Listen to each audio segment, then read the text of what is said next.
My 70th birthday was approaching at the speed of a freight train, and there was nothing I could do about it.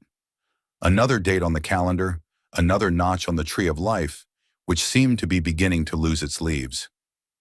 I, Walter Thorndike, 67 years old, met this day like so many others, waking up in my old house on the outskirts of Atherton and drinking strong black coffee. At my age, holidays are no longer something special. Rather, they are reminders of what is no longer there, or who. My Eleanor passed away 5 years ago. Cancer left us no chance of a long old age together as we had dreamed. Every birthday since then has only increased the feeling of loneliness. I continued to use her cup with the chipped edge, as if that could keep a piece of Ellie in this house. 42 years at the electronic systems plant had made my hands rough and my temper not very malleable. I worked my way up from assemblyman to foreman. I worked honestly, didn't throw money around, save for a rainy day. My father always said, "A penny spares a ruble," and I followed this rule all my life, perhaps too strictly. At least that's what my son Edmund thought. Old-fashioned stinginess, he called my frugality. In his eyes, I was a hopelessly backward old man who didn't understand how the modern world works. Every time I refused to lend him a few thousand for another whim, his face contorted with poorly concealed irritation. Lately, our meetings had become less and less frequent, especially since he'd married Prudence Atwood 3 years ago, a woman who'd made it clear to me that she was an annoying necessity. Slender, always impeccably dressed, with a cold smile and a calculating gaze. She was the complete opposite of my warm, cozy Eleanor. Prue, as Edmund called her, worked in real estate, and by the looks of it, was used to a life far more luxurious than my son could provide with his engineer's salary. I sipped my coffee and looked at the envelope on the table. The letter from the law firm of Blackmore and Associates had arrived 3 days ago. I opened it, read it, but set it aside without giving it much thought. It said to report to discuss my brother Hubert's estate. We had not spoken to him for 15 years. Our last conversation had been a quarrel over a piece of land my parents had inherited. Hubert wanted to sell. I insisted on keeping it. In the end, the lot stayed, but my brother moved to Oregon, cutting all ties. I heard he bought a piece of land there and lived as a hermit. I got the news of his death 2 weeks ago through a mutual acquaintance. I didn't go to the funeral. Too much water had passed, and my health wasn't up to it. What would our last conversation have been like if I had known it would be the last? That question would now forever remain unanswered. The letter spoke of some sort of inheritance, but I doubted it was anything substantial. Hubert had never been a wealthy man, quite the opposite. It was probably a formality, some old photographs or personal belongings that he had somehow decided to leave to me rather than to his children. A phone call snapped me out of my musings. Edmund's name popped up on the screen. "Dad, do you remember that we're expecting you tomorrow?" He began without greeting. "Hello, son." "Yes, of course I remember," I replied, suppressing a sigh. "Prue's going to make your favorite pecan pie," he said with a fake cheerfulness in his voice. I doubted Prue knew about my culinary preferences. In 3 years, she'd never once asked what I liked. Besides, I was allergic to nuts, something Eleanor always remembered. "Very nice of her," I said neutrally. "What time should I get there?" 5 o'clock. "And Dad, we want to talk to you about something important." Edmund's voice became serious. "Has something happened?" No, nothing's wrong. It's just something we need to talk about." "Well, I've got a meeting to run to. See you tomorrow." He disconnected before I could respond. A topic for discussion, I knew all too well what that meant. Money.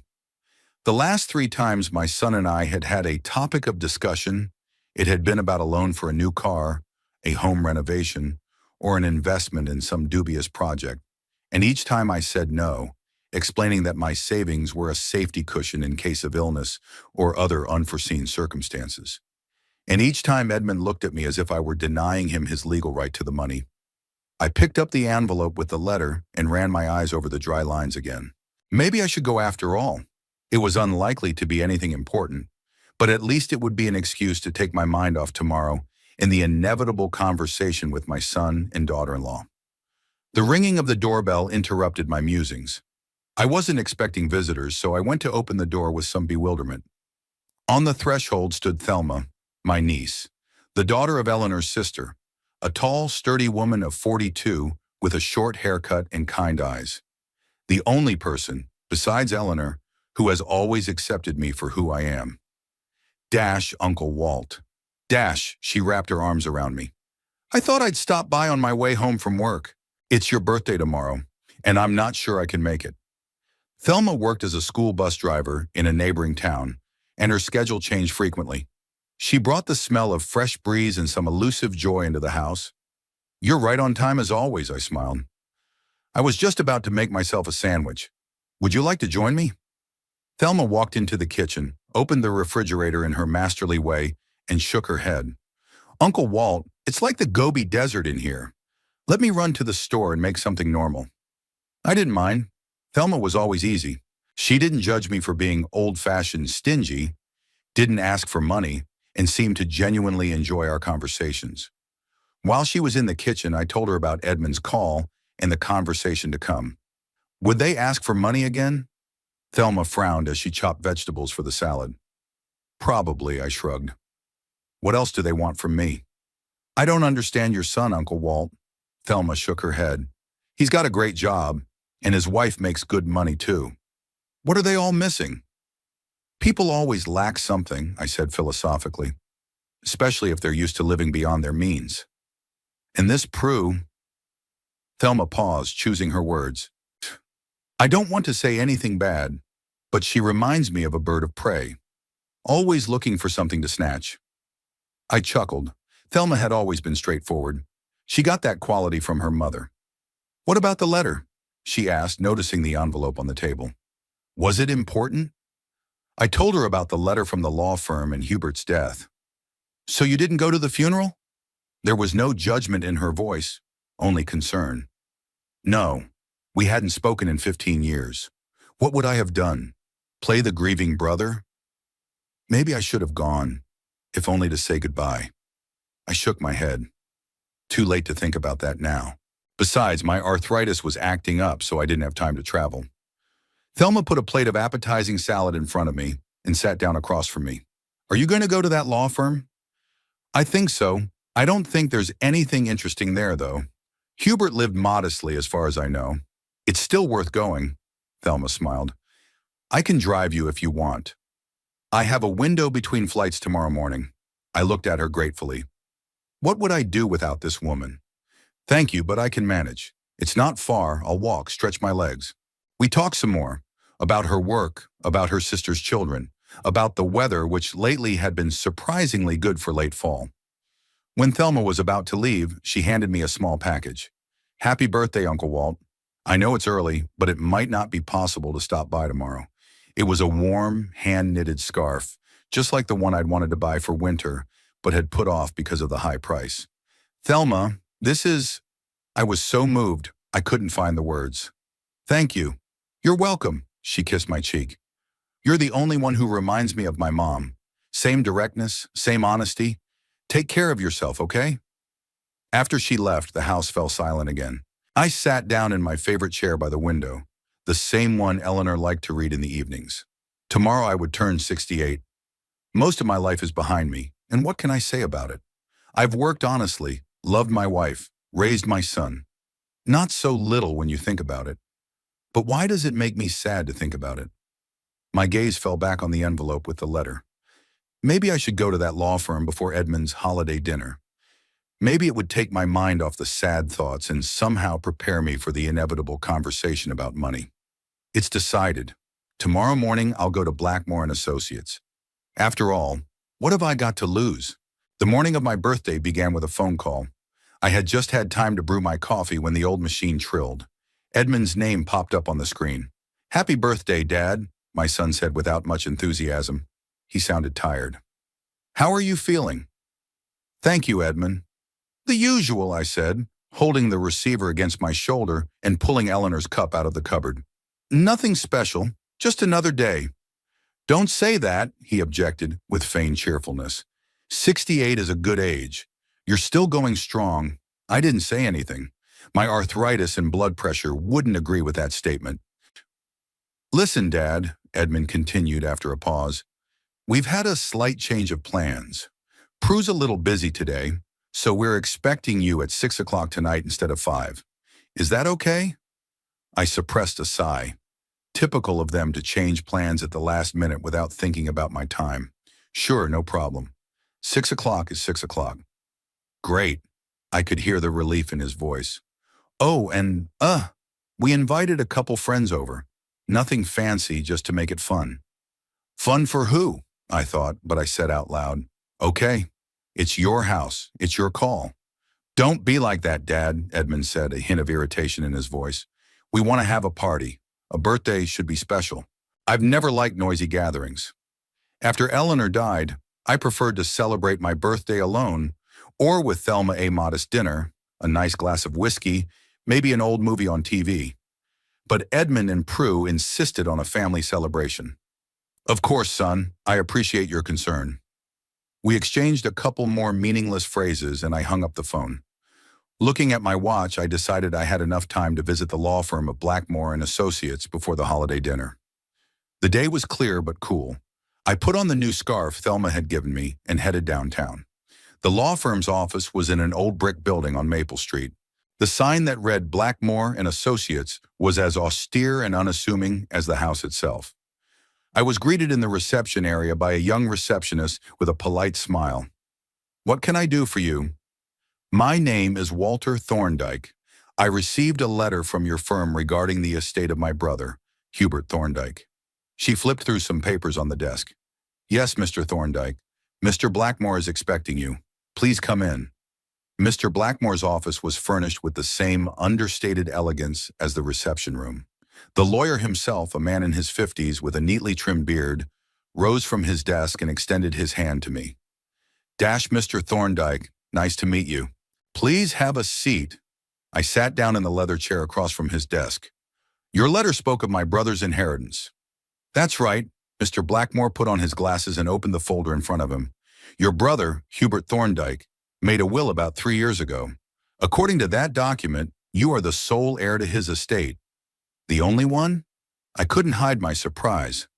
What about his children? Mr. Hubert Thorndyke had no children. Mr. Blackmore looked at me over his glasses. He never married. This news took me by surprise. I was sure Hubert had a family. Maybe I was confusing him with someone else? 15 years is a long time. And what does that inheritance include?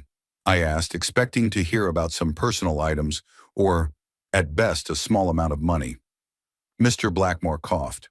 A tract of land in Oregon of about 20 acres, a house on that tract, Mr. Thorndyke's personal property, and bank accounts totaling, he paused as if checking a figure, about $10 million. I felt the world around me stop for a moment. $10 million? My voice sounded hoarse. There must be some mistake. I assure you, there is no mistake. Mr. Blackmore held out some documents to me. Your brother bought a piece of land many years ago for a relatively small sum of money. Over time, the land has become part of a technology cluster, and the value of the land has increased tenfold. In addition, Mr. Thorndyke has proven to be a very successful investor. I looked at the documents that confirmed what the lawyer said. My brother, whom I hadn't spoken to in 15 years, had left me a fortune I couldn't even dream of. There's something else. Mr. Blackmore pulled a sealed envelope from the folder. Your brother left a personal letter for you? I took the envelope, the name in Hubert's familiar handwriting, and put it in my jacket pocket. I'll read it later, when I'm alone. What do I have to do? I asked, still not fully comprehending what had happened. Today you only need to sign a few documents confirming your identity and your right to the inheritance. The transfer process will take some time, but I will try to speed up the formalities. I mechanically signed the papers, asked some questions, received answers, but it all happened as if in a fog. $10 million, a sum that changed my life completely. Leaving the office of the law firm, I walked the streets of Atherton for a while, trying to comprehend the news that had fallen on me. What am I going to do with this kind of money? How would it change my life? And most importantly, why had Hubert left it all to me and not someone else? I didn't know the answers to these questions. The only thing I knew for sure was that no one could know about this inheritance yet, at least not until I had sorted it out and made a decision. When I got home, I put Hubert's letter in my dresser drawer, thinking I would read it later. Right now, I needed to get my thoughts together before visiting my son. A birthday was not the best time to think seriously about sudden wealth. I showered, put on my best suit, the same one I'd worn at Eleanor's funeral, and looked at myself in the mirror. Just an ordinary older man with a wrinkled face and gray hair. Who would have thought that this man was now a millionaire? At 6:30, I drove my old Ford toward Edmund and Prue's house. They lived in the upscale neighborhood of Atherton, in a house that was clearly beyond their means. A two-story mansion with a manicured garden and a swimming pool all required a lot of money to maintain. No wonder they were always trying to borrow money from me. As I parked in front of the house, I noticed several expensive cars. Apparently, a couple of friends actually meant a whole company. I suppressed my irritation and headed for the front door. Prue opened it. Tall, slender, with perfect hair and makeup, she looked more like a magazine cover model than a homeowner preparing for a family dinner. "Walter," she said with a strained smile, "come on in." Everyone was already gathered. No hug, no kiss on the cheek, not even a happy birthday. Just a simple, "come on in." I crossed the threshold, mentally preparing myself for a few hours of awkward socializing. There was indeed company gathered in the living room, about 10 people, most of whom I was seeing for the first time in my life. Edmund, with a glass of wine in his hand, was talking animatedly with a man in an expensive suit. "Dash, Daddy." He saw me and came rushing toward me. "Happy birthday." He hugged me, quickly, formally, as if doing his duty. He smelled of alcohol, and it looked like the party had started long before I arrived. "Thank you, son." I looked around the living room. "Siano." I wasn't expecting such a large group. "Well, we figured the more people, the merrier." Edmund tugged on my arm. "Come on, I'll introduce you to everyone." The next half hour passed in introductions and idle conversation. Most of the guests were colleagues of either Edmund or Prue, young, successful, ambitious people who clearly had no interest in talking to an older man like me. They would smile politely, shake my hand, and immediately find an excuse to back away. I felt like an extra at this celebration. It was obvious that the whole thing wasn't arranged for me, but to maintain a certain social status for Edmund and Prue. My birthday had become just a convenient excuse for a party. Prue was nowhere to be seen, probably doing the final preparations in the kitchen. I decided to offer my help. At least it would keep me busy. The kitchen in Edmund's house was huge, with marble countertops and modern appliances. Prue stood at the stove, stirring something in a pot. Next to her, a young woman in an apron was bustling about, obviously a hired helper. "Do you need help?" I asked, stopping in the doorway. Prue turned around, clearly surprised to see me. "Oh, Walter. No thanks, we'll manage. You'd better go to your guests." Her tone was polite but cold. "If you say so." I was about to leave when I noticed the walnut pie on the table, the same one Edmund had mentioned on the phone. "Prue, I can't eat that pie. I'm allergic to nuts." She froze for a moment, then said quickly, "Of course I remember. It's for the guests. There's another dessert for you." I doubted she really remembered, but decided not to argue. As I was leaving the kitchen, I heard her whisper to her assistant, "He's always in trouble." When I returned to the living room, I found that the company had split into several groups. Edmund was nowhere to be seen. I grabbed a glass of orange juice. Alcohol was contraindicated for me because of my medication, and found a quiet spot in the corner of the room. After a while, Prue appeared and announced that dinner was served. Everyone moved to the dining room where a long table was set. I was seated in a place of honor at the head of the table, next to Edmund. Prue took a seat on the other side. Dinner began with toasts. Edmund made a beautiful speech, but it was insincere, as if it were memorized. He talked about what a wonderful father I'd been, how much I'd taught him, how I'd supported him in all his endeavors. I listened and didn't recognize myself in his words. It was the image of an ideal father from a family movie, not the real me, with my faults, mistakes, and stubbornness. After the toast, the serving of food began. The food was exquisite, but too pretentious for my taste. I preferred simple, hearty food to these small portions with elaborate sauces. The conversation at the table mostly revolved around work, real estate, and travel, topics in which I had little to say. I felt like a ghost at my own party, physically present but invisible to those around me.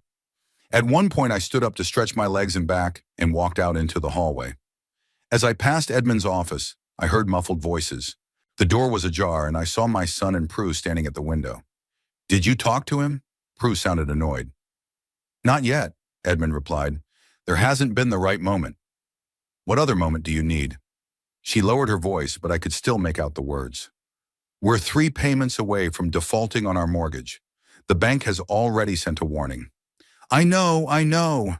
Edmund ran his hand through his hair, a gesture he always did when he was nervous. "But I can't just go up to him and say, 'Dad, give us 50,000 or we'll lose the house.'" "Why not?" Prue sounded annoyed. "He's your father. He has the money. He's obligated to help." "He doesn't have to," Edmund said quietly. "And he doesn't have that kind of money. His savings are all he has left for his old age." "Don't be silly," Prue cut him off. "He's worked as a foreman all his life, lives like a hermit, and spends nothing. He must have at least a couple $100,000 set aside. What's he supposed to do with it? Take it to his grave?" I felt the blood rush to my face. Is that what they think of me? That I've been saving all my life just to pay for their wastefulness? "Look," Prue continued, "if we don't find the money soon, we're going to have to sell the house. Is that what you want to do? Move into some cheap apartment in the suburbs?" "Of course not," Edmund's voice sounded tired. "I'll talk to him tonight, after dinner. I promise." "Okay," Prue softened a little. "Just don't be too soft. Remind him of his responsibilities to his family. After all, we gave him this party, invited important people. He should be grateful." I quietly backed away from the door, feeling a wave of anger and resentment rising inside.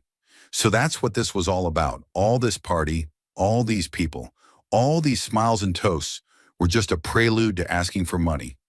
Money that they thought I just didn't want to give out of stinginess. What would they say if they found out about Hubert's inheritance? About the $10 million that now belonged to me?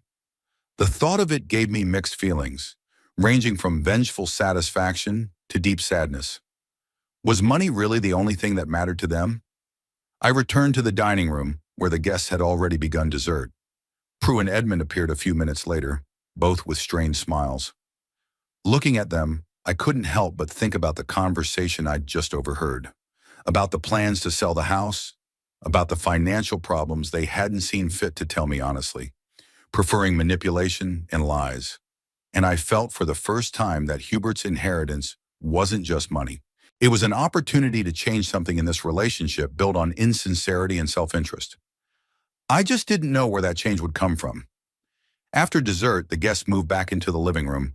Someone suggested a game of charades, but I refused to participate, citing fatigue. My mood had finally soured after overhearing the conversation between Edmund and Prue.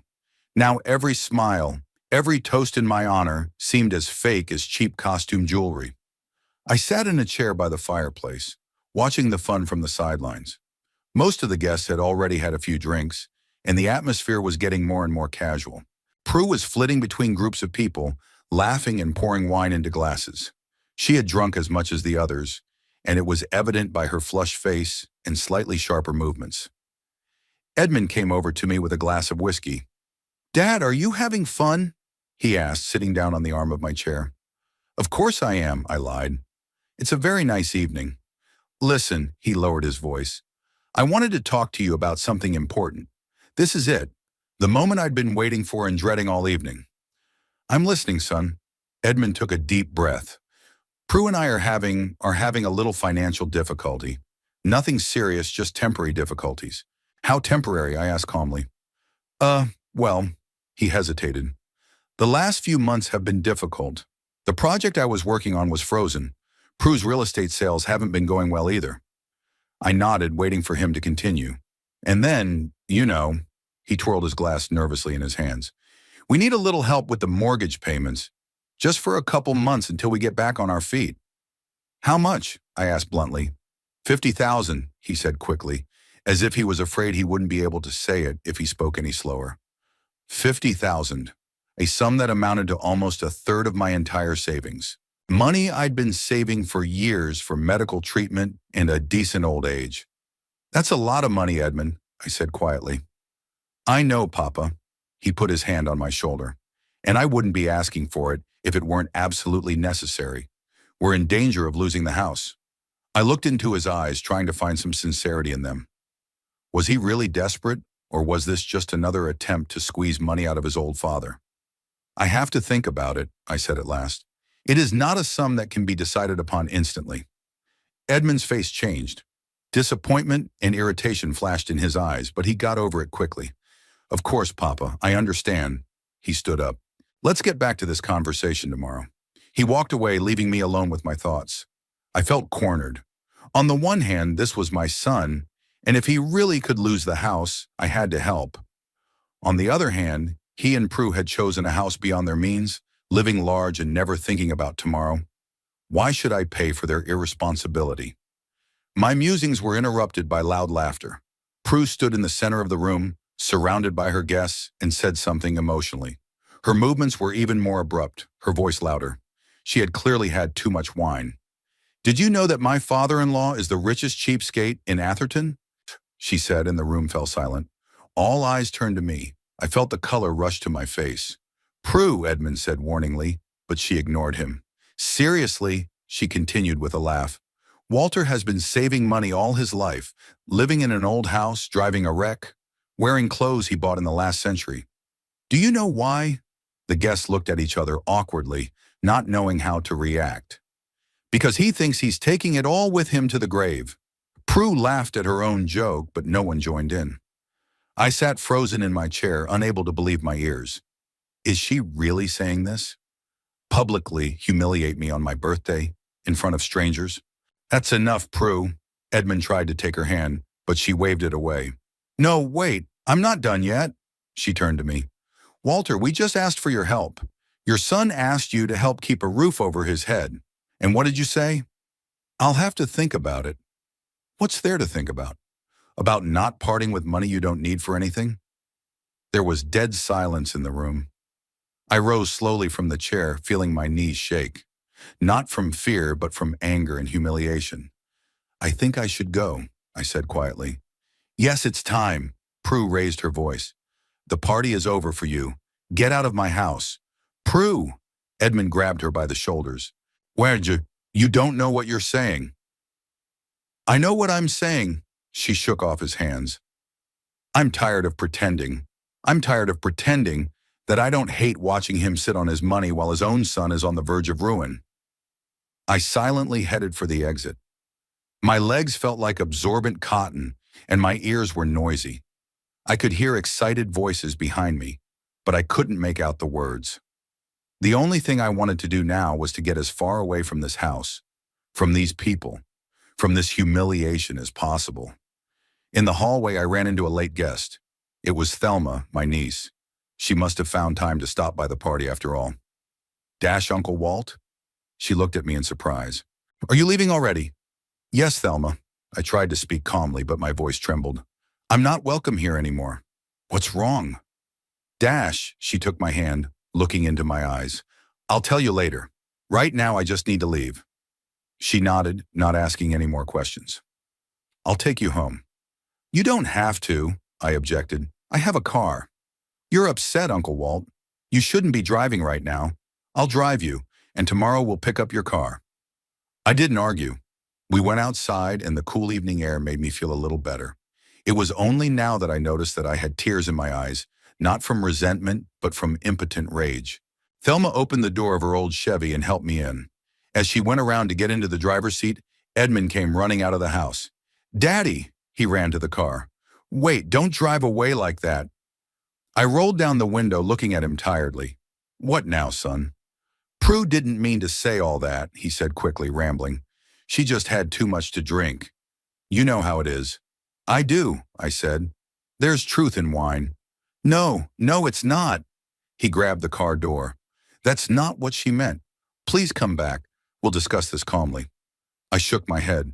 Not today, Edmund. I need time. But what about the money? I could see that he regretted what he had said. You see, I smiled sadly. You only care about money, not my feelings. No, Dad, that's not... We'll talk later. I nodded to Thelma, and she started the engine. We pulled away, leaving Edmund standing on the sidewalk with a confused look on his face. We drove in silence for a while. Thelma didn't ask any questions, giving me a chance to come to my senses. "Are you hungry?" she finally asked. I realized that, because of all the events, I hadn't eaten much at dinner. "A little," I admitted. "Then let's stop for a bite to eat. I can't go back to an empty house with an empty stomach on my birthday." She turned toward a small roadside cafe on the outskirts of town. The place was unassuming but cozy. We ordered coffee and sandwiches and sat in the far corner of the room. "Tell me about it." Thelma looked at me with genuine concern. I told her everything that had happened, from the awkward beginning of the evening to the climax with Prue's drunken accusations. Thelma listened without interrupting, only occasionally shaking her head or frowning. "I'm sorry about what happened, Uncle Walt," she said when I was done. "Yes, it's a terrible thing. You know what the saddest part is?" I sipped my coffee. "Even if I gave them that 50,000, it wouldn't make a difference. They just don't know how to live within their means." Thelma nodded. "It's like giving a junkie another dose. Temporary relief, and then it's back to normal." We finished our sandwiches and Thelma looked at her watch. "It's getting late. Want me to drive you home?" The thought of going back to an empty house after an evening like this seemed unbearable. "You know," I said, suddenly to myself, "there's a place I'd like to stop by. It's not far from here." "Sure." Thelma finished her coffee. "Where?" "Blackmore and Associates. There should be a night watchman there." Thelma raised her eyebrows in surprise but didn't ask. We paid and went outside. The night was cool but clear. The stars shone brightly in the dark sky. "Why do you need a law firm at this hour?" Thelma asked as we got into the car. "Remember the letter I told you about? About my brother's inheritance?" I sighed. "I was there this morning and I found out some things, but I need to clarify some of the details." That wasn't entirely true. In fact, I just wanted to make sure that this morning's conversation with Mr.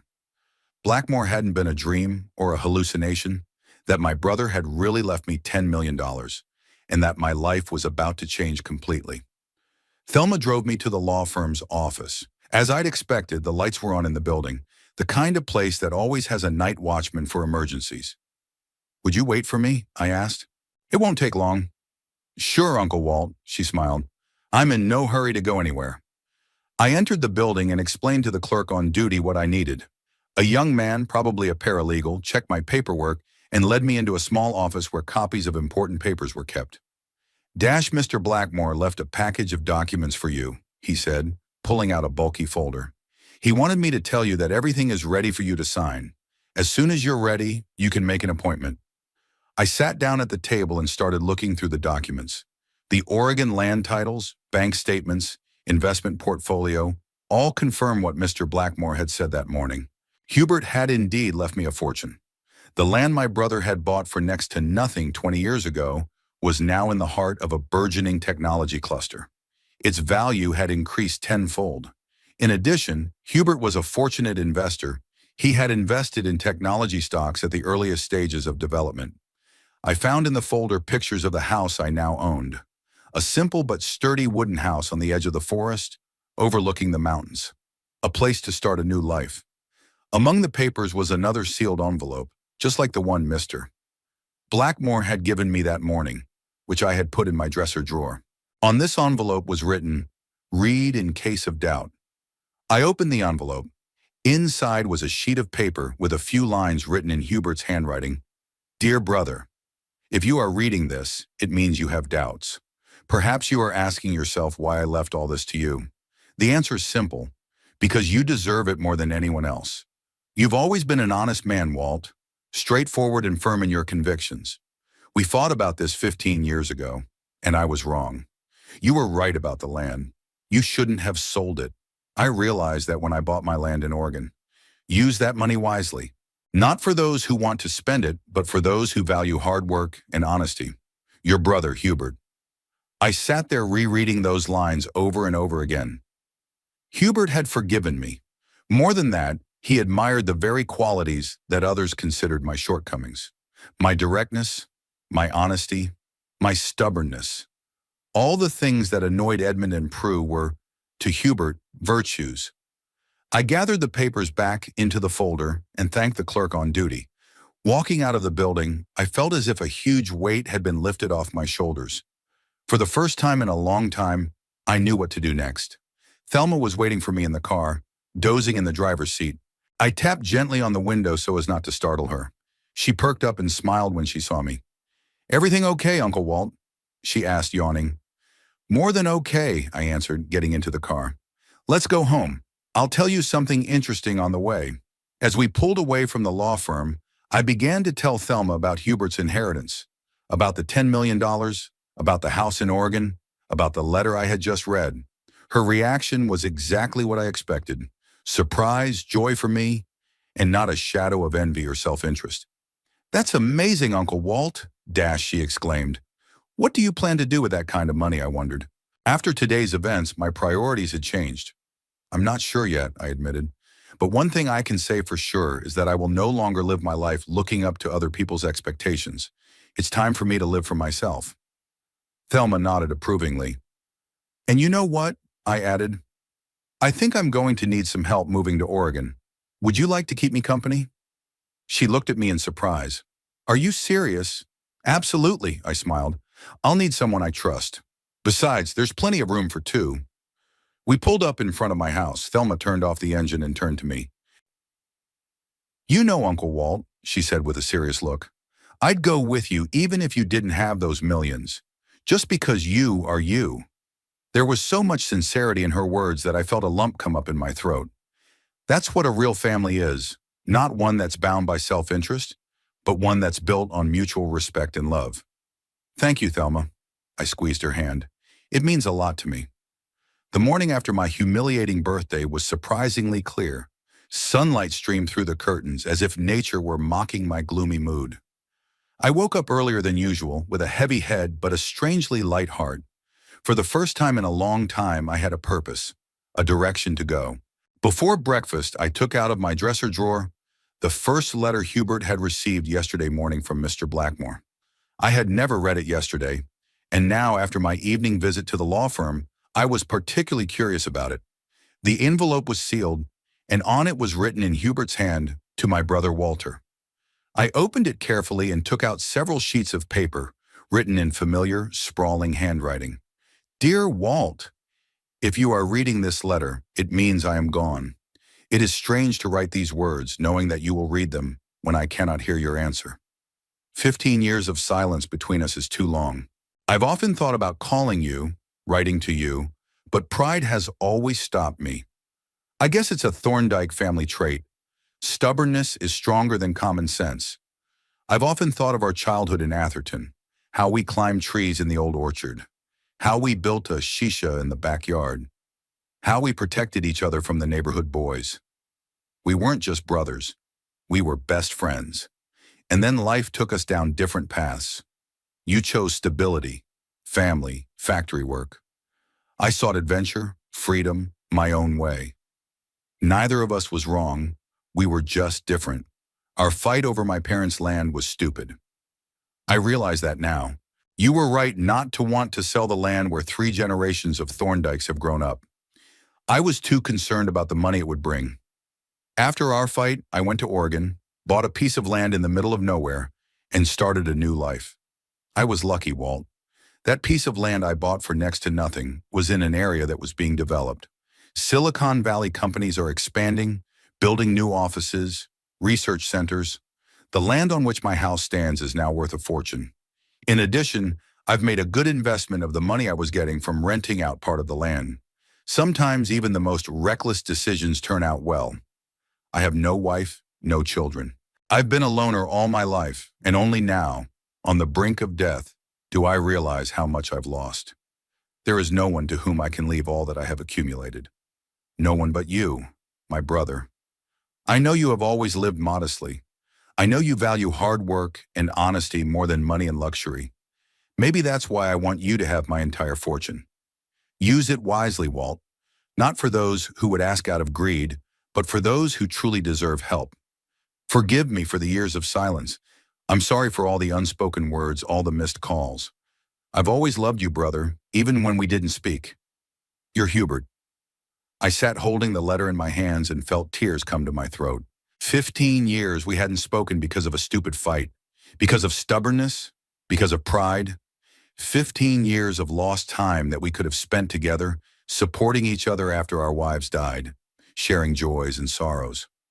I remembered Hubert as a young man, tall with unruly dark hair and a perpetual grin in his eyes. He had always been adventurous, always looking for adventure. As a boy, he was the one who invented the craziest games, the one who was the first to jump into the lake from the highest cliff, the one who persuaded me to participate in all his crazy schemes. And I was always cautious, calculating, preferring stability to risk. We complemented each other like two sides of the same coin. And now that he's gone, I got the last gift from him. Freedom from financial worries for the rest of my life. $10 million. A sum that seemed unreal, fantastic, a sum that was a complete game changer. My thoughts were interrupted by the doorbell. Thelma was there, just as we'd agreed the day before. "Good morning, Uncle Walt," she smiled. "Ready to pick up your car?" "Good morning." I let her in the house. "Come on in. I was just about to have breakfast. You want to join me?" Thelma agreed, and together we made a simple breakfast of toast, scrambled eggs, and coffee.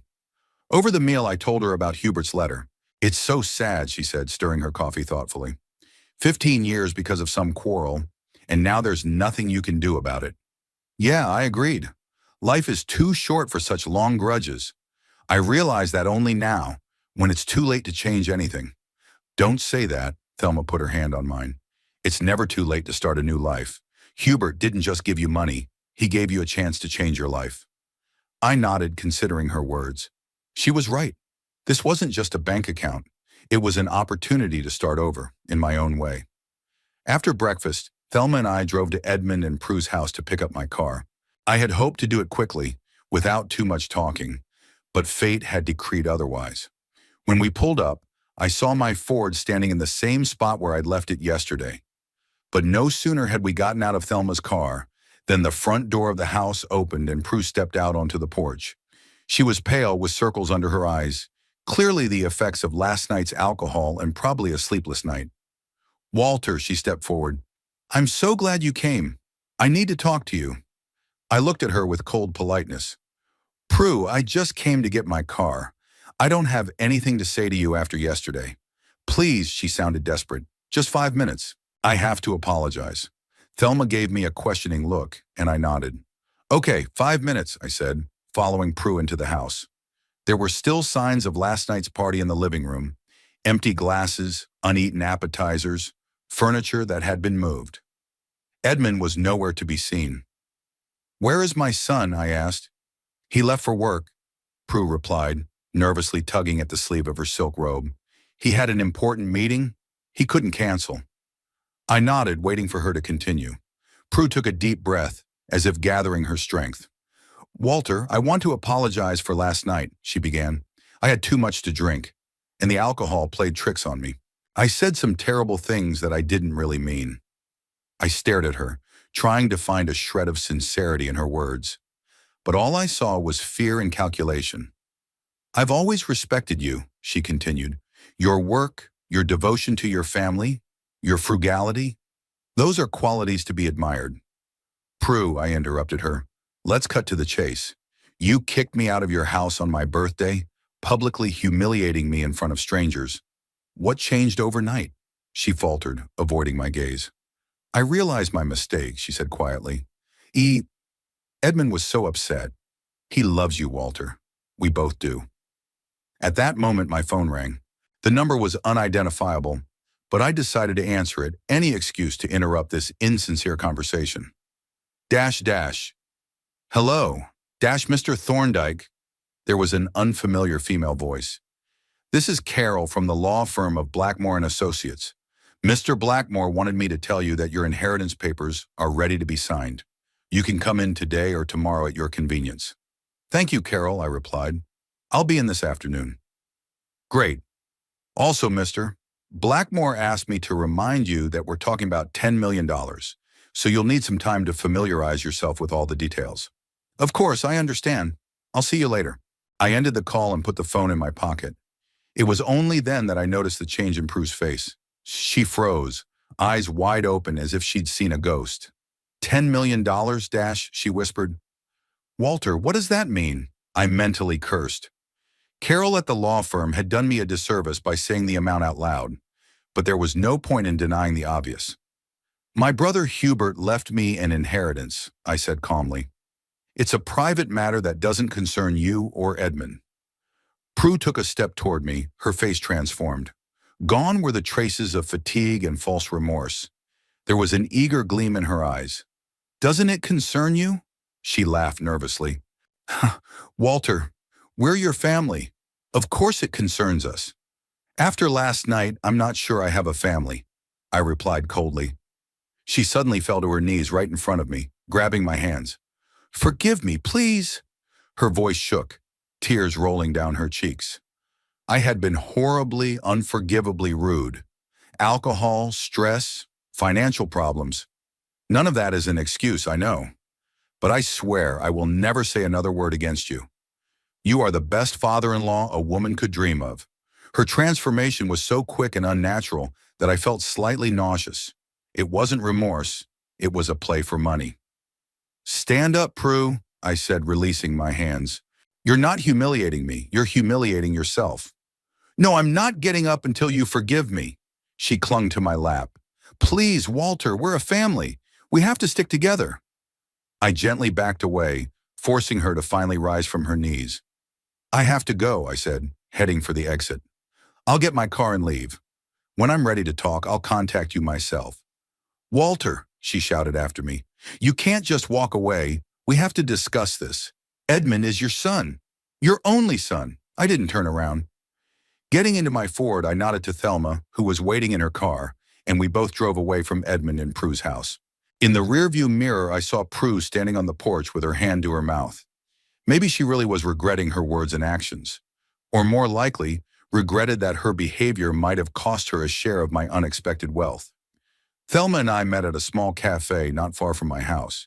She listened patiently to my story about my meeting with Prue and the call from the law firm. Now she knows about the money, Thelma sighed, and she's probably already calling Edmund. Let them know, I shrugged. It would have gotten out sooner or later anyway. What are you going to do next? Thelma asked, looking at me carefully. First, I'm going to go to Mr. Blackmore and sign all the necessary documents, I answered. And then I'll decide what to do with Edmund and Prue. Be careful, Uncle Walt, Thelma warned me. Money changes people, and not always for the better. I've already seen it change Prue in 5 minutes, I grinned wickedly, from contempt to servility in one phone call. After the coffee shop, Thelma left for work, and I went home to get ready for my visit to the law firm. I showered, changed, and was out of the house when I noticed a familiar car pulling up in front of my house. It was Edmund. He jumped out of the car and hurried over to me, adjusting his tie as he went. His face was a mixture of excitement, hope, and ill-concealed greed. Dash Daddy. He held out his arms for a hug, but I took a step back. I just talked to Prue. Is it true? Uncle Hubert left you $10 million? Hello, Edmund, I replied calmly. Yes, it's true. I'm just about to go to the lawyer to sign the papers. That's amazing, he laughed nervously. Who would have thought old Hubert would be so rich in the middle of nowhere? I looked at my son and saw the feverish calculation behind his words. How much could he get out of that money? How fast? What would he spend it on? Prue said she tried to apologize, he continued. I want to apologize for last night too. It was a horrible night, and I'm ashamed of the way things turned out. It was my birthday, Edmund, I reminded him. A day that should have been special, but turned out to be a humiliation. I know, Dad, and I'm so sorry. He looked genuinely upset, but I didn't believe he was sincere. But things can be different now. With this money, you can live any way you want. We can all live differently. We? I raised an eyebrow. Well, yeah, he faltered. I mean, you'd help your only son, right? Especially now that you have so much money? That was it. The question he'd come to ask. Not, how are you feeling after yesterday? Or, what can I do to help? But how much will I get? I have to go, Edmund, I said, stepping around him and heading for my car. Dash, Mr. Blackmore is waiting for me. But Dad, he grabbed my arm. We have to talk about this. It concerns the whole family. We will, I said, releasing his hand. But not tonight. I need time to think about it. I got in my car and drove away, leaving Edmund standing outside my house with a confused look on his face.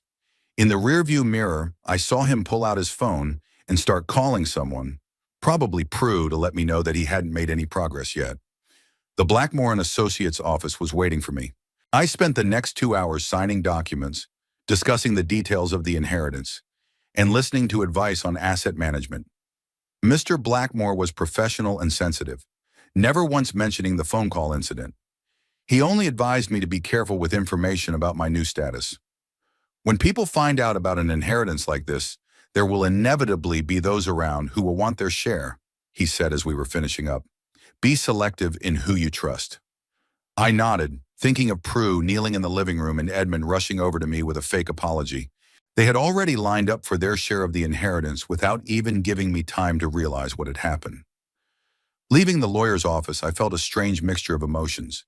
Joy from the unexpected wealth, sadness from the loss of my brother, with whom I never managed to reconcile, and bitterness from the realization that my closest people turned out to be the most self-serving. I spent the next few days in a strange state of detachment. Despite the signed documents and the official inheritance, I still couldn't fully comprehend what had happened. $10 million. It was a sum that just didn't make sense. Mr. Blackmore recommended that I consult with a financial advisor, and I agreed to meet with him. A young man named Christopher Payne arrived at my house with a stack of brochures and charts. He spoke quickly, confidently, constantly using terms I barely understood. Diversification, the stock market, investment portfolios, tax shelters. Mr. Thorndyke, he said, laying out the glossy booklets in front of me. With this amount of money, you can provide yourself not just a comfortable old age, but a real luxurious life. And there will be enough left over for several generations of your family. A few generations? I grinned. I have only one son and no grandchildren. Christopher looked embarrassed but recovered quickly. I meant potentially. The main thing is to manage the capital properly now. I recommend dividing the sum into several parts. Some of it should be invested in safe, but not very profitable instruments, and some in riskier, but potentially more profitable ones. In addition, you should think about charity. It is not only helping the needy, but also tax benefits. I listened to him half-heartedly. My thoughts were far away, in Oregon, at Hubert's house, where I hadn't yet been but which I already envisioned as my new home. A quiet place away from Atherton, from Edmund and Prue, from this whole situation that was becoming increasingly tense. Mr. Thorndyke?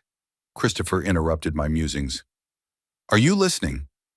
Yes, of course. I shook myself. I'm sorry, I'm a little tired. Too much information in one day. I understand, he nodded with a professional smile. Maybe we should continue this another time. You need time to think things over.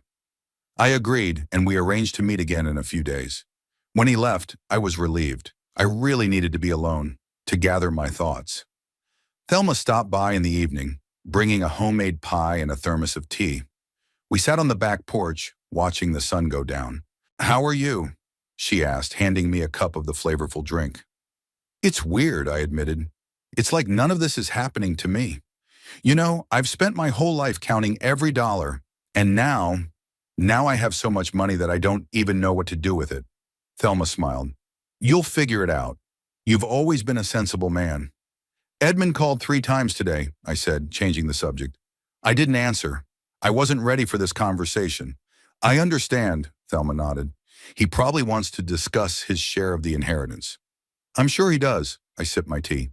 You know what the saddest part is? If he'd just come and honestly said, Dad, I'm in trouble, help me, I would have. No strings attached, no strings attached. But instead there were fake apologies, hypocritical smiles, and obvious calculation. It's often not the money itself that ruins people, but the desire to get it, Thelma said thoughtfully. We were silent, watching the last rays of the sun coloring the sky orange and pink.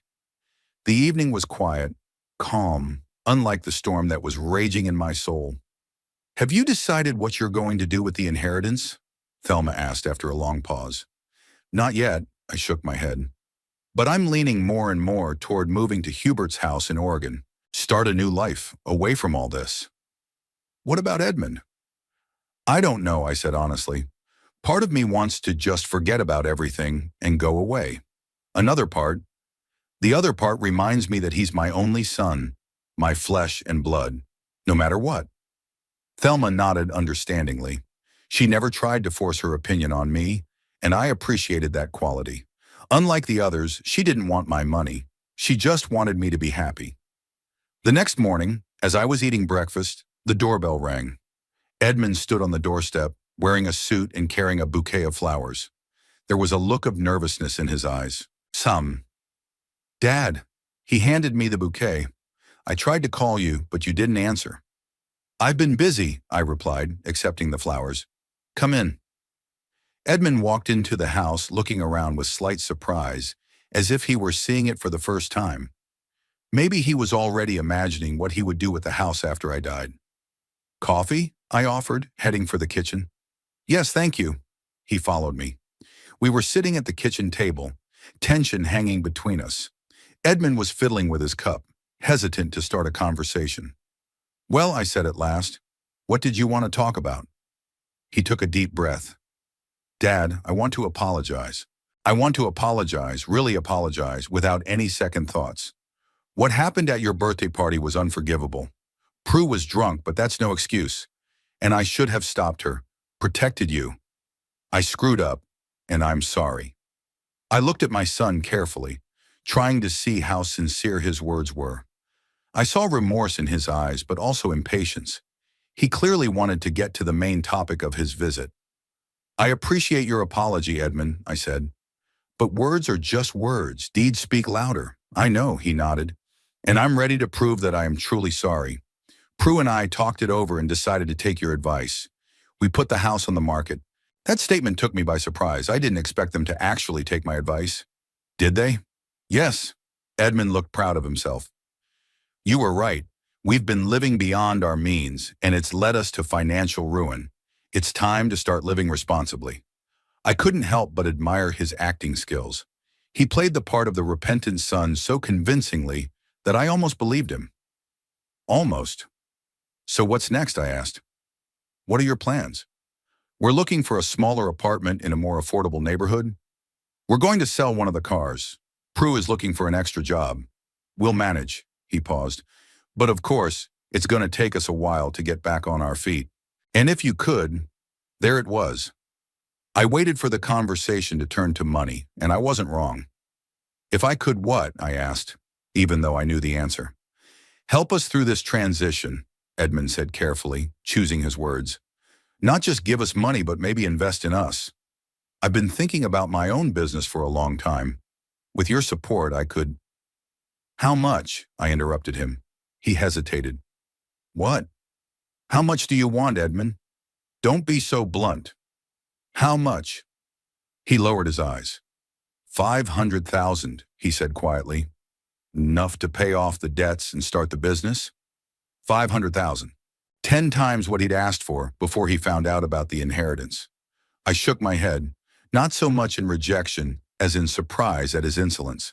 I'll think about it, I said, getting up from the table. I need some time. Of course, Papa. Edmund stood up as well. I understand. It's a lot of money and you have to think it over. But remember, I'm your son, your only son. Who else would you leave all this wealth to? That's the main argument. Blood ties, family duty, the inevitability of inheritance. Edmund was sure he'd get it all sooner or later. I'll contact you when I've made up my mind, I said as I walked him to the door. He hugged me goodbye, but it was awkward, formal. When the door closed behind him, I leaned my back against it and took a deep breath. This was only the beginning. Edmund wouldn't back down that easily. A call from Mr. Blackmore interrupted my musings. Mr. Thorndyke, he began after a greeting. I have some news that may interest you. I received a call from a man who introduced himself as your nephew. He was interested in the details of the inheritance and asked if there was any mention of him in the will. I don't have a nephew, I answered, feeling anger boiling up inside me. Was it my son, Edmund? No, he called himself Lyle Thorndyke, said he was your brother's son. I froze. Hubert's son? As far as I knew, my brother had no children. There must be some mistake, I said, or a fraud. Hubert had no family. That's what I thought, Mr. Blackmore replied. There's no mention of any other heirs in the papers. But I thought I'd warn you. Such relatives often appear when it comes to large inheritances. We agreed to meet the next day to discuss the incident further. After the conversation, I remained seated in my chair, pondering what was going on. Had the news of the inheritance spread so widely that even the crooks had gotten to me? Or was this some kind of trick by Edmund? Thelma called in the evening, and I told her about Edmund's visit and Mr. Blackmore's call. A fake nephew? She whistled. Wow. Rumors of your wealth spread faster than wildfire. I guess so, I sighed. And this is just the beginning. What's next? Distant relatives I didn't even know existed? Former co-workers asking for help? You need to be more careful, Uncle Walt. Thelma's voice was troubled. Maybe you should leave town for a while, at least for a week, to think things over in peace. I found the thought tempting. Getting away from Atherton, from all these people who suddenly remembered I existed just because I got rich. You know, that's not such a bad idea, I said. Maybe I should go to Oregon and see Hubert's house. I could go with you, Thelma suggested. It wouldn't be hard to take a week's vacation. We agreed to discuss the details of the trip later, and I hung up the phone, feeling somewhat relieved. The prospect of leaving Atherton, if only temporarily, seemed more and more appealing. The following morning I went to meet with Mr. Blackmore. He showed me a recording of a conversation with his supposed nephew and some documents he had emailed to me, a birth certificate, some photographs supposedly proving his relationship to Hubert. They're all forgeries and pretty crude ones at that, Mr. Blackmore concluded. We've already contacted the police. It's clearly an attempt at fraud. I nodded, looking at a photograph that showed a man I didn't recognize standing next to a man who looked remotely like Hubert. The photo was old, grainy, obviously processed in a computer program. What am I supposed to do? I asked. Nothing yet. Mr. Blackmore gathered the documents back into the folder. We'll get through this, but I advise you to be careful.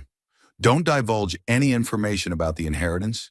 Don't answer calls from unknown numbers. Don't open the door to strangers. I thanked him for his advice and was about to leave when he stopped me. Mr. Thorndyke, one more thing. You mentioned that you would like to visit your brother's home in Oregon. I can arrange a trip. We have a partner law firm in Portland. They can make all the arrangements. I agreed, and we discussed the details. It was decided that I would go to Oregon in a week, along with Thelma. Mr. Blackmore promised to arrange a meeting with a local lawyer who would hand me the keys to the house and give me a tour of the property. Walking out of the office, I felt better. Concrete plans, action, was something that always helped me deal with anxiety. I decided to stop by the bank to discuss opening a new account for part of the inheritance. Mr. Blackmore recommended splitting the money into several accounts at different banks for safety. At the bank, I was greeted with unusual courtesy. Apparently, news of my unexpected wealth had reached them. The manager personally escorted me to a separate office, offered me coffee and cakes, and spoke at length about the advantages of their VIP service. I listened half-heartedly, thinking about how quickly people's attitudes change when they find out you have money. A month ago, I was just one of many customers, but now I was greeted as a very important person. Finished with my banking business, I decided to walk around town to clear my head. Atherton was a small town where everyone knew each other. I'd lived here all my life, knew every street, every alley. But now, walking through familiar places, I felt like a stranger. People looked at me differently, some with curiosity, some with envy, some with ill-concealed hope. The news of my inheritance had apparently traveled all over town.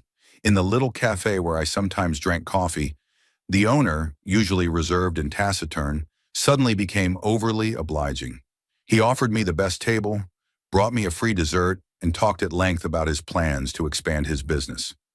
I understood what he was getting at, and it only made me tired. Money changed not only my life, but also the attitude of everyone around me, and not always for the better. When I returned home, I found a fruit basket and a bottle of expensive wine on my doorstep. Attached to it was a card from Prue. Thank you for your wise counsel. You have always been an example to us. Love, Prue. I set the basket on the kitchen table and stared at the card for a long time. Just a couple weeks ago, this woman had kicked me out of her house on my birthday, calling me a cheapskate and an old-fashioned fool. And now she was writing about love and gratitude. It's all about money. Only because of money. I sat down in the chair by the window, the same one Eleanor liked to sit in, and thought, what would she say now? What would she do in my place? Eleanor had always been kinder than me, gentler, more forgiving. But even she would not have tolerated such hypocrisy. My thoughts turned to Hubert. My brother, whom we hadn't spoken to in 15 years, had left me his entire fortune. Not to some distant relative, not to some charitable organization, but to me. Why? His letter said he respected my principles, my integrity. He valued those qualities even if they were the cause of our quarrel. And now I had to decide what to do with his inheritance. What would Hubert do in my place? He wouldn't throw money around, that's for sure. My brother was always prudent, even in his wildest ventures. He would invest wisely, help those who truly deserved help, not those who were just holding out their hand. I pulled out a picture of Hubert and me as kids. Two boys with identical smiles and unruly curls. We were inseparable then, overcoming all difficulties together, rejoicing in victories together. How is it that we have spent the last 15 years in silence? Pride, stubbornness, unwillingness to take the first step toward reconciliation. Now that it was too late, I regretted it most of all. The doorbell rang, snapping me out of my musings. A middle-aged man in a nice suit, briefcase in hand, stood on the doorstep. Mr. Thorndyke? He handed me a business card. My name is Harry Finch, and I represent the Midas Group Investment Company. We specialize in high net worth management. I have an offer that might interest you. I glanced at the business card, then at Mr. Finch's very directed face. Another hunter after my money. Thank you, but I'm not interested, I said, handing the business card back. But you didn't even listen to my offer. He was indignant. We could double your fortune in 5 years. Goodbye, Mr. Finch. I closed the door without waiting for a reply. It was the fourth financial advisor in a week. They appeared like mushrooms after the rain, all with unique offers and promises of fabulous profits. I was beginning to understand why Hubert had chosen to live as a hermit in the Oregon wilderness. Money attracts people, but not always people you'd want to be around. That evening, sitting in the quiet of my home, I made a decision. It was time to act before the situation got out of hand. I dialed Mr. Blackmore's number. Mr. Thorndyke, he answered after the first beep. What can I do for you?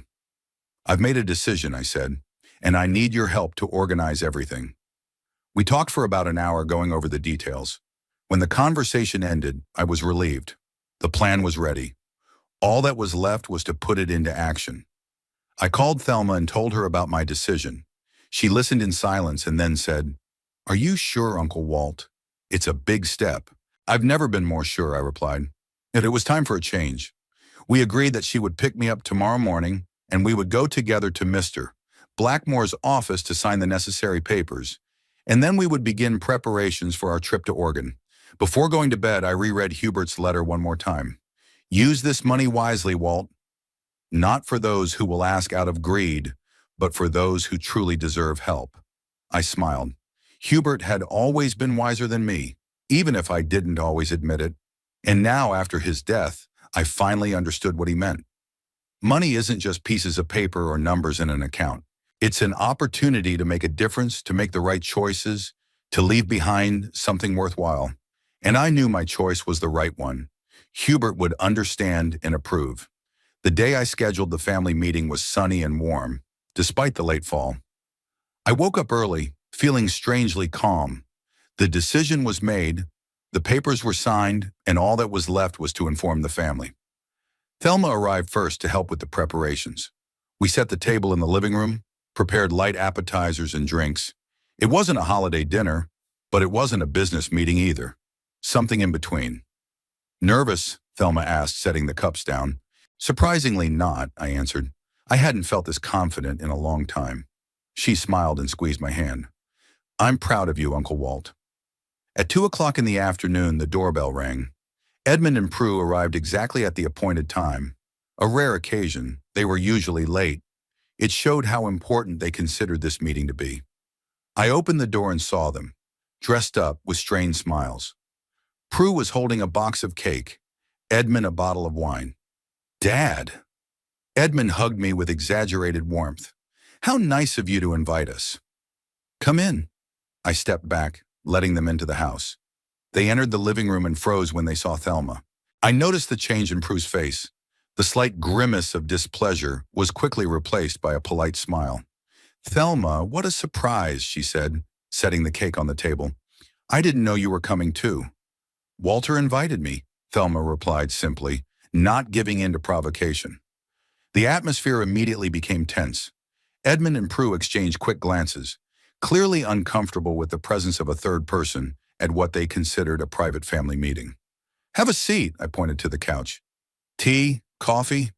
Maybe wine would be better, Edmund suggested, picking up the bottle. I brought your favorite. No, thank you. I shook my head. I prefer to keep a clear head. We sat down, me in my chair, Thelma next to me in a chair, Edmund and Prue on the couch opposite. We talked about nothing for a while. Weather, news of the town, health. I could see Edmund's nervousness, Prue's strained smile. They were waiting for me to get to the main topic for which I'd invited them. Finally, I set down my cup and straightened in my chair. I've invited you here to inform you of the decision I've made about Hubert's inheritance. Edmund and Prue stepped forward, their faces expressing impatient anticipation. Thelma sat quietly, already knowing all the details. I've done a lot of thinking in the last few weeks, a lot of consulting with lawyers and financial advisors, I continued. It's a big responsibility to manage a fortune like this. Of course, Dad, Edmund nodded gravely. It's a very important decision. We will support any choice you make. Prue nodded silently, pressing her lips together in a strained smile. I've decided to sell this house, I said, watching their reactions. For a moment, hope flashed in their eyes. They probably thought I was going to move in with them. I'm moving to Hubert's house in Oregon, I added. Thelma had agreed to come with me. Prue's smile froze and Edmund's eyes widened. Oregon? He interjected. Hatsur, but that's so far away. 6 hours by airplane, I shrugged. Distance isn't a problem these days. But why? Prue sounded puzzled. Why leave Atherton, your family, everything you care about? I want to start a new life, I answered simply. Hubert's house is in a beautiful place, on the edge of the forest, overlooking the mountains. Quiet, clean air, no city bustle. Sounds like a hermitage, Edmund remarked with a nervous chuckle. Are you sure this is what you want? Absolutely, I nodded. I've lived my whole life in noise, surrounded by people. Now I want peace and quiet. Prue glanced at Thelma, a look of ill-concealed distaste in her eyes. What?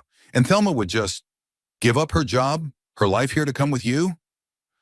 I don't have anything here I can't leave behind, Thelma replied calmly. You can get a job driving a school bus in Oregon. There was an awkward pause. Edmund and Prue were clearly trying to make sense of the new information and see how it affected their plans for the inheritance. What about the rest of the inheritance? Edmund asked cautiously. The money? Here we come to the main question they were interested in. I plan to invest most of it, I said. I've always wanted to start my own business, but never had enough money. Now I do. A business? Edmund looked puzzled. What business, Dad? You're 68. An old furniture restoration shop, I answered. I've always loved working with wood, you know. It'll be a small business, not for profit, but for the soul. But that's millions of dollars, exclaimed Prue, unable to stand it. You can't just invest it in some workshop. I can, I looked at her calmly. It's my money, Prue. I can dispose of it however I want. But we're your family, she raised her voice. Aren't you supposed to take care of us? I do, I replied. That's why I've decided to set aside a certain amount of money to pay off your mortgage debt. Their faces brightened. In provided, I added, that you sell the house and buy a home within your means, as promised. Prue opened her mouth to object, but Edmund squeezed her hand, silencing her. That's very generous of you, Papa, he said gently. What about, well, my business idea? Remember I told you? I do, I nodded. And I'm willing to provide the seed money. $50,000. Not 500, like you asked, but 50. That's enough to get us started. Edmund turned pale, but quickly pulled himself together. Thank you, Papa. It means a great deal to me. But there is a condition, I continued. The money will be dispersed in installments as your business grows, and only for specific agreed-upon expenses. You don't trust me? There was resentment in his voice. It's not a matter of trust, but of responsibility, I replied. I want you to learn how to manage money before you get a large sum of money. Prue couldn't take it anymore. It's not fair, she exclaimed. You're treating us like children, and you're going off to the middle of nowhere with that. She threw a scornful glance at Thelma. That woman who isn't even related to you. Thelma is my late wife's family, I replied coldly, and she's the only person who has always treated me with genuine respect, not fake courtesy for the sake of money. Prue gasped with indignation. Edmund put a hand on her shoulder, trying to calm her down. Prue, please, he whispered. Don't make it worse. No, I will not be silent. She pushed his hand away. Your father is going to disinherit us from an inheritance that should rightfully be ours. And you sit there and nod like a dummy. It was never your inheritance. I remained calm despite her outburst. Hubert left it all to me, with clear instructions. What instructions? Prue snorted. I stood up, walked over to the dresser and pulled out Hubert's letter, the same one I'd gotten at the law firm the day I was born. Here, I returned to my chair. I'm going to read part of it to you. I unfolded the pieces of paper and began to read. I know that you have always lived modestly. I know that you value hard work and honesty more than money and luxury. Maybe that's why I want my entire fortune to go to you. Use it wisely, Walt, not for those who would ask out of greed, but for those who truly deserve help. I looked at Edmund and Prue. They sat silent, shocked by the directness of Hubert's words. That's why I made this decision, I said, folding the letter. I respect my brother's will, and I think he was right. It's just a letter, Edmund said at last. It has no legal effect. You can still dispose of the money however you want. I can, I agreed, and I decided to do exactly what I wanted to do. Move to Oregon, open a shop, start a new life, and help you just enough to get you back on your feet, but that's it. Prue jumped up from the couch, her face contorted with rage. You're going to regret this, she hissed. We are your family, your blood, and you chose some strange woman in a stupid workshop over us. Prue, Edmund tried to take her hand, but she pushed him away. No, Edmund, I will not be silent. He has no right to do this to us. We can contest the will. We can sue.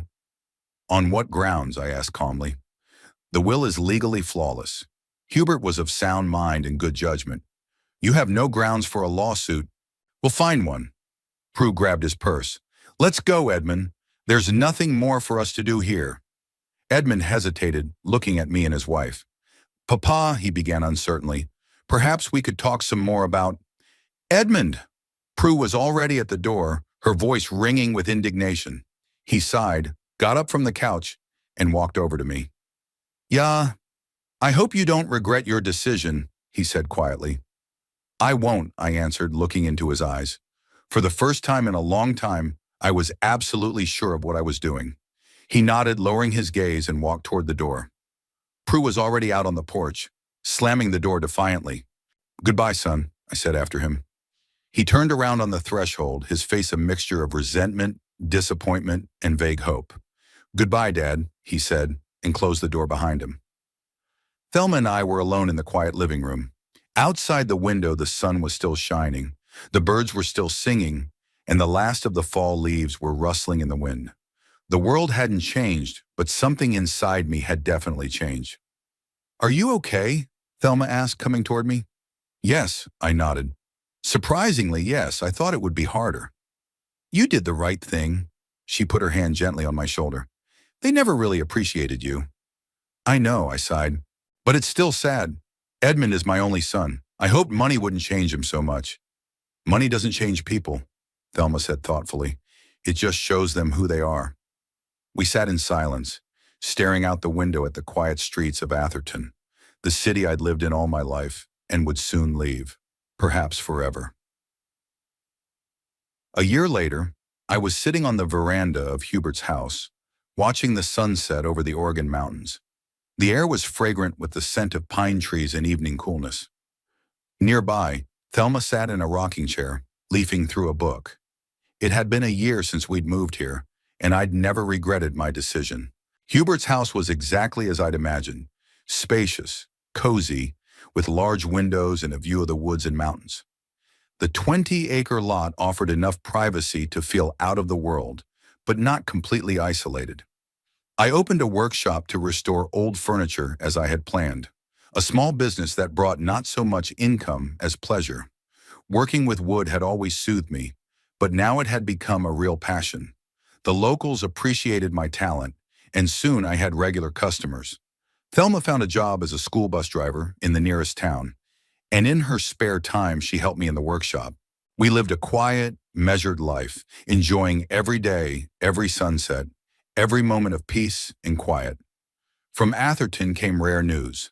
Edmund called several times, first with accusations and threats, then with requests for more money. I remained firm in my decision. Help only on agreed terms, no more. They did sell the house and bought a smaller apartment. Edmund started a business, a small consulting firm. I gave money in installments, as promised, keeping track of every expense. It made him angry, but it made him more responsible. Prue hasn't spoken to me since the day they left my house. According to Edmund, she still felt that I had acted unfairly in depriving them of their rightful inheritance. This did not surprise or particularly bother me. I often thought of Hubert as I sat on the veranda of his, now my, house. Sometimes I thought I felt his presence, his approval. It was as if he were saying, "You did the right thing, brother." And I truly believed I had done the right thing. Money wouldn't have brought happiness to Edmund or Prue. It would have only reinforced their worst qualities. But for me, it gave me freedom, a chance to start over, to live the life I'd always wanted.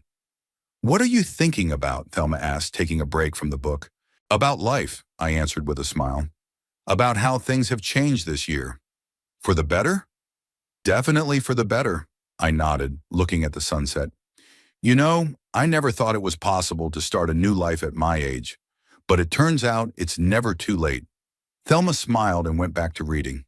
I continued to stare at the mountains, colored gold and purple by the setting sun. Somewhere in the distance, a bird cried out. The wind rustled quietly in the pines. I thought about my life, the choices I had made, the roads that had brought me here, about Eleanor, who I'm sure would approve of my decision, about Hubert, whose last gift changed everything, about the toxic relationship from which I was finally free. For the first time in years, I felt truly happy.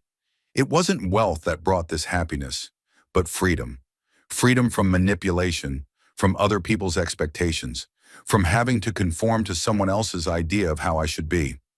I realized that real value is not in money, but in the ability to recognize sincerity in people, in the courage to walk away from toxic relationships, in the ability to appreciate what is truly important. The sun had finally disappeared over the horizon, giving way to the stars.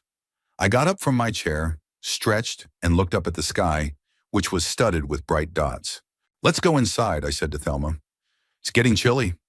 We entered the warm, cozy house, leaving behind the threshold of the past life, resentments, disappointments. Here in the mountains of Oregon, in my brother's house, my new chapter began. A chapter in which I was not just a father, not just a father-in-law, not just the owner of unexpected wealth. I was myself, Walter Thorndike, a man who had finally found freedom and peace, and that was the best inheritance I could have gotten.